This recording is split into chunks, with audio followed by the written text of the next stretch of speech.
You witch, why did you show up? We didn't invite you. You're not part of our family, so get lost or I'll call the cops. Her voice echoed through the hallway, sharp and deliberate, slicing through the laughter that had filled the house moments before. Thanksgiving at my lake house, my house. Yet somehow I was the unwelcome one. I stood there, coat still damp from the rain, holding a bottle of wine I'd brought as an offering, an absurd peace gesture to people who had already decided what I was. Her son, my husband, didn't move. He just stood behind her, jaw tight, eyes refusing to meet mine. The others looked away, pretending to be fascinated by their plates, their phones, the floor. For a second, no one breathed. I heard the crackle of the fireplace, the soft hum of the refrigerator, my pulse. Then I smiled, slowly, and said quietly, "Sure, I'll leave, but not before I understood why they didn't want me here." It started with a whisper in the kitchen 2 weeks earlier. His mother's voice, sharp, hurried, then silence when I entered. I asked what they were talking about. "Nothing important," she'd said, smiling too quickly. After that, his phone stayed face down on the counter more often. Messages came late at night. He began to shower with the door locked. He'd never done that before. I noticed small things, the scent of perfume that wasn't mine, the new shirt folded wrong, the faint mark on his collarbone that looked too deliberate to be random. Still, I didn't confront him, not yet. Instead, I watched. I cataloged every movement, every lie disguised as routine. Then one morning, while making coffee, I saw it. An email left open on his laptop. The subject line read, "She's getting suspicious." The sender? His mother. The following days were a blur of composure and calculation. I began collecting evidence, not to prove he was cheating, but to understand how deep it went. I checked call logs, tracked locations, mirrored his phone. Quietly, efficiently. I found messages, her messages, his mother's, coaching him on how to handle me, what to say, what to hide, what to delete.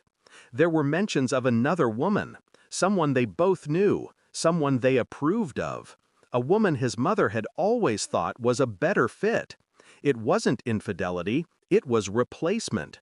They were building a new life. Without me. The holiday invitation I never received wasn't a mistake, it was a message. A public execution masked as family gathering. So I planned.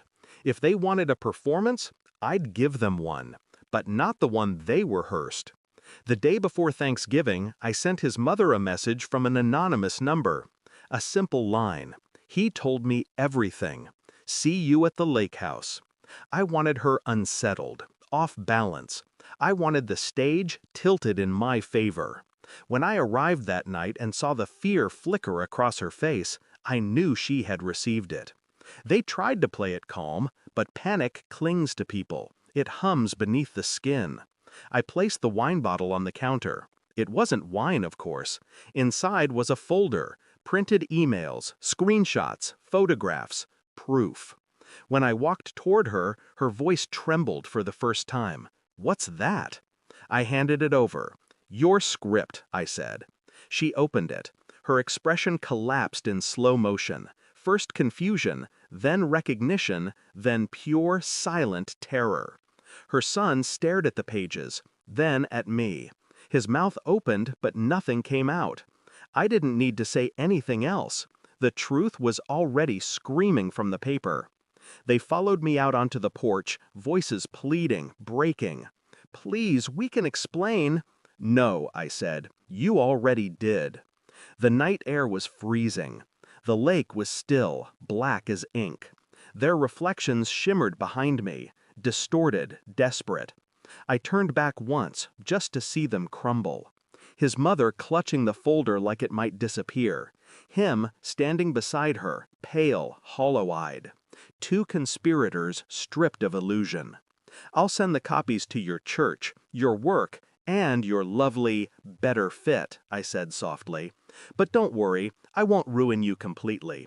Just enough so you can watch each other fall. Then I walked down the steps, calm, each one a quiet heartbeat of control returning. I didn't look back until I reached the end of the dock. Their house glowed behind me, warm, golden, filled with people pretending not to hear the unraveling inside.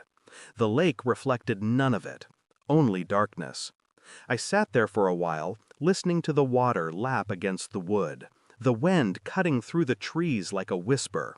I felt nothing. No rage, no grief, just the hollow peace that comes after truth detonates and silence takes its place. When I finally stood, I realized I hadn't lost anything worth keeping. They had simply revealed themselves. And that's the mercy of betrayal. It removes the need to forgive. Thanks for watching. Don't forget to like, share, and comment. Subscribe now to Cheating Stories Insight World for more amazing stories.